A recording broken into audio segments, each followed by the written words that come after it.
a lot of our current business models are going to be radically changed in the next couple of years. And I think particularly programmers serve to profit immensely or be completely capsized by these large language models. And I think the way that I like to put this is that I think that my unpopular opinion in some is that programmers pull the fleece over their own eyes by paying way too much attention to things that don't matter. And what I mean by that is I think that there is a notion within the programming community that if I just optimize my code by 5 more%, then I can optimize my code by 5 more%, right? And we just spend hours and hours and hours sweating over how clean our methods are and how good our unit tests are and all these things that are like really irrelevant, because at the end of the day, a program is the way to make an automation to increase the revenue of a top line product or decrease the cost of a product. Right. And I think that a lot of programmers don't want to wake up to that idea and would rather just kind of be like, oh, we leave the business to the business people. Like, we don't think about the idea thing. We just want to write code.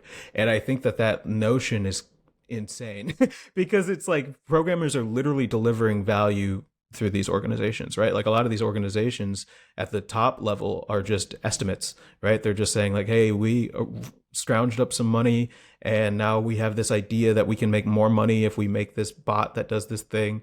And now we're going to convince a bunch of bright-eyed, doe-eyed 25-year-old engineers who live off pizza and beer to just spend 17 hours a day writing this, and then we'll only pay them $150,000, and then to them they'll think like, oh, $150,000 is a good deal, but it's really not. It's really a bad deal. It's a really, really, really bad deal.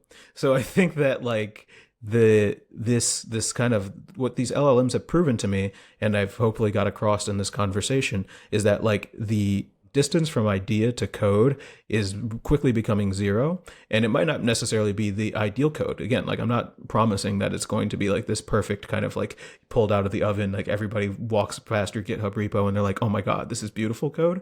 But it's going to be like working code, right? It's going to do the thing. Yeah, it's going to do the thing that it needs to do. And that means that programmers, in our ability to verify code and actually run code and understand computers and DevOps and stuff, we get to make a ton of ideas. We get to take ideas back, basically. We get to take ideas back and we get to run our own apps without having to go and beg for money from some person who has money and go to a suit and pretend that we care about what they think and pretend that they care about what we think. And then like we actually get to make apps now, and we get to take our ideas from the idea space into the real world.